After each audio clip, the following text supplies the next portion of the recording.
Hello, brave listener. Thanks for traveling down the eerie halls of darkness to find us tonight. We're diving into the unknown, where the line between the living and the spectral blurs. You're about to hear chilling tales of paranormal encounters that defy explanation. From a ventriloquist doll with a life of its own, to a haunting presence that led a child into danger, and a diner that vanished into thin air. These stories will challenge your understanding of reality. Brace yourself for a journey into the eerie and unexplained. Story 1. The Shadows Behind the Stones. In the quaint yet eerie town of Eldridge, nestled between whispering woods and a silent lake, stood a cemetery unlike any other. This was where I found myself one fog-shrouded evening, drawn by tales of its ancient and forgotten dead. As I walked among the weathered tombstones, each step seemed to echo with the weight of untold stories. The air was thick with mist, and the world beyond the iron gates had faded to nothingness. It was in this solitude, amidst the murmuring of the leaves and the soft, mournful sighs of the wind, that I felt the presence of others, not the living, but those bound to the realm of shadows and silence. I had always been open to the whispers of the beyond, a gift or perhaps a curse passed down through my family. It was this sensitivity that guided my footsteps to a particular corner of the cemetery, where the graves lay older and the shadows deeper. There I saw them, not with the clarity of day, but as fleeting shapes and shades, gathered around a stone so worn its inscriptions were lost to time. They were many, and they were watching. My heart quickened, and a chill that had little to do with the evening air crept up my spine. Yet, amidst fear, there was a profound sense of peace, a recognition of life's transient nature and the enduring essence of the soul. Their presence was overwhelming, a congregation of spirits bound together by some unfathomable purpose. It was then I realized what drew them here, to this forgotten corner of the world. They were guardians, watchers of the veil between life and death, gathered not in malice, but in protection. As I stood there, a witness to their vigil, the most ancient among them approached. Its form was indistinct, yet its voice was clear within my mind. "We are the unseen, the keepers of the threshold," it whispered, a sound like leaves rustling in the dead of night. "We guard against the darkness that lies beyond, ensuring the balance is maintained." The message was a gift, an acknowledgement of my ability to see them, to hear their silent testament. With a final glance, I stepped back, leaving the guardians to their eternal watch.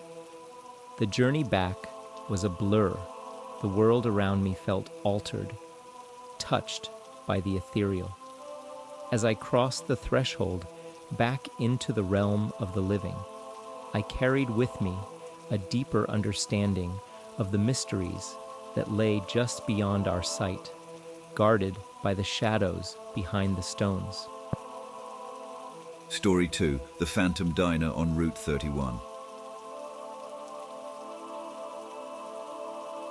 It was the depth of winter, 2014, when I found myself on a road seldom traveled, the cold biting through the fabric of my coat as if it were mere paper. My best man and I were on a mission, one of love and commitment, driving the 800 miles from Camp Lejeune in North Carolina to Lafayette, Indiana, where my future, my fiancée, awaited.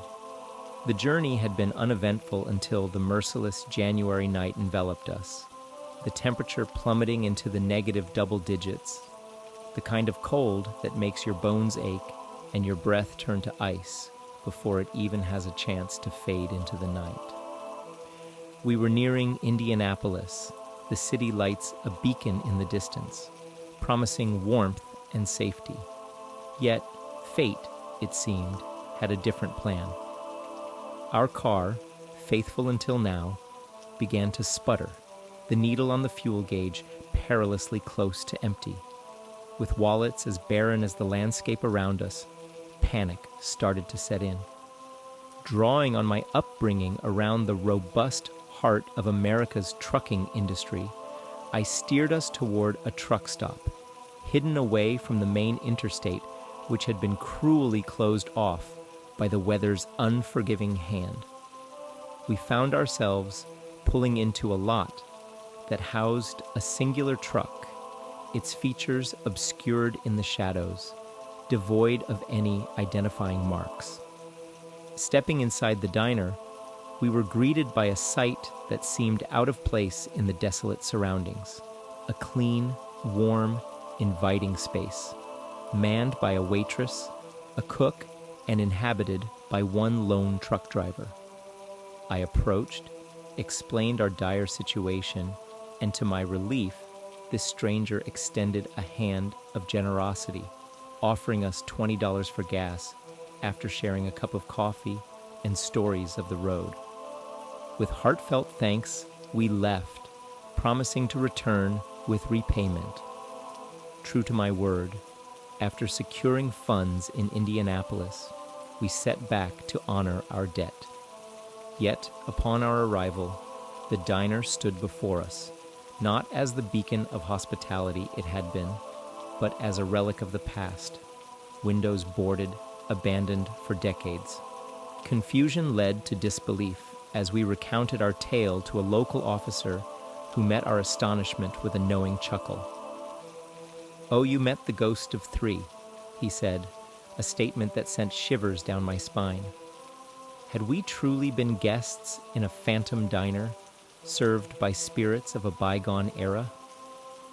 The encounter at that mysterious diner on Route 31 remains a moment frozen in time, a bridge between the past and the present, a reminder that some roads lead us to encounters beyond our understanding.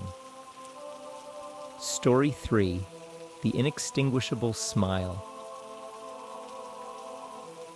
In the vibrant tapestry of the 90s, amidst the cacophony of childhood wonders, there existed a peculiar fascination with ventriloquism, particularly the charisma of Edgar Bergen and his wooden cohort, Charlie McCarthy. My childhood, too, was ensnared by this fascination, a curiosity that my father indulged on my birthday with an unexpected gift from a quaint magic shop nestled on the outskirts of Santa Rosa, California. The moment the ventriloquist doll was handed over, it was accompanied by an ominous warning from the cashier, whose demeanor carried an unsettling air. You know, when you put your hand inside the doll, he's going to come alive. A statement dismissed with laughter by my father, unaware of the seed of truth hidden within those words. My joy at receiving the doll was unbounded. It was more than a toy. It became an obsession, a companion in my solitary moments. However, it wasn't long before the air in our home thickened with the weight of unexplained phenomena. Despite its rigid plastic countenance, the doll's expression seemed to morph subtly, its once innocuous smile twisting into something different. Driven by a protective instinct, we relegated the doll to the confines of a cupboard each night, a ritual born from a blend of care and unspoken fear. Yet, our efforts proved futile when the silence of our home was pierced by the faint pitter-patter of movement, leading us to a chilling discovery: the doll, seated nonchalantly on the couch, freed from its nightly prison. Our home became a theater of the uncanny. Even in the absence of my father and I, my uncle was tormented by the echo of familiar voices, only to be greeted by the unsettling sight of the doll, its presence, an uninvited constant. The doll's influence seeped into the fabric of our family, its eerie manifestations breeding a collective dread. Voices whispering our names, the sound of unseen footsteps in the dead of night. It became clear that we were harboring not a mere toy, but perhaps something far more malevolent. In a desperate bid to sever the unnerving bond between the doll and our world, we resorted to flame, only to witness the doll defy the very laws of nature, remaining unscathed amidst the licks of fire. Attempts to dismember it proved equally fruitless. It was as if the doll was mocking our efforts, its inextinguishable smile a testament to its resilience.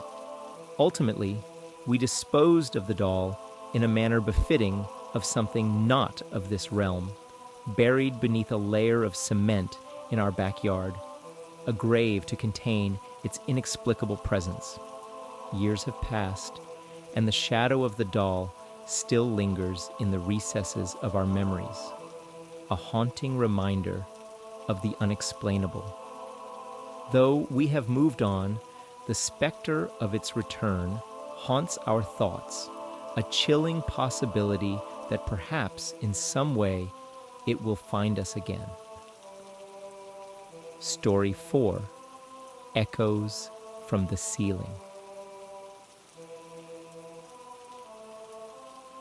The late 90s marked the beginning of a new chapter for me in Georgia, a move that felt like a fresh start, away from the familiar landscapes of California. My brother, drawn by the tales of Southern charm, followed soon after, settling into an old house that bore the weight of centuries on its shoulders. From the outside, it presented a facade of antiquity and grace, but its interior harbored a disquieting aura, a silent scream from the past that resonated through its dark corridors. My first visit to this house was to lend a hand with the move. However, as soon as I crossed the threshold, a chill ran down my spine, a premonition of unease that clung to me like a second skin. The air was thick with an invisible tension, a foreboding that whispered of secrets buried within its walls. As I ventured deeper, carrying boxes into the bedroom, the atmosphere grew heavier, and I found myself enveloped in a heated whispering. It was as if two ethereal beings were locked in a fervent argument, their voices echoing from the ceiling, a spectral dispute invisible to the eye, yet palpable to the soul. The encounter was enough to send me fleeing from the room, my heart pounding with an instinctual fear. I confronted my brother, hoping to find reassurance, only to see a reflection of my own apprehension mirrored in his eyes. Despite his attempts to dismiss the ominous vibe, the promise of normalcy within these walls seemed a distant dream. What followed only deepened the mystery surrounding the house. My niece, a mere child of 4, became the unwitting protagonist of an event that would forever mark our memories. Found wandering alone on a busy road, her tiny hand raised as if holding onto an invisible companion, she spoke of an old lady who resided within the house, a spectral figure who had led her out into the world. Her account, delivered with the innocence of youth, spoke of doors opened by unseen hands and of walks taken under the guidance of the house's otherworldly occupant. It was a tale so earnestly told that disbelief found no foothold, leaving us to ponder the existence of a presence that transcended the veil between life and death. The decision to leave the house came swiftly after, a mutual concession to the unease that had enveloped our lives. My brother's departure was a silent vow never to return, a resolution born from the realization that some mysteries are better left unexplored, and some doors better left closed. Now let's visualize this haunting narrative, with an image that captures the eerie essence of the story, emphasizing the old house's daunting presence and the spectral whispers that haunt its rooms. This image vividly brings to life the chilling essence of the story, depicting an old, imposing house from the 1800s, its structure standing ominously against the twilight sky. The windows of the house, glaring like eyes into the soul, exude a sense of unease and mystery, hinting at the ghostly presence within. In the foreground, a young girl stands, her hand raised as if held by an invisible companion, symbolizing the innocent entanglement with the spectral inhabitant of the house. The dark, muted tones of blues and grays, illuminated by strategic touches of light, perfectly capture the spectral atmosphere and the eerie, foreboding presence of the house, creating a simple yet profound visual narrative of the haunting tale.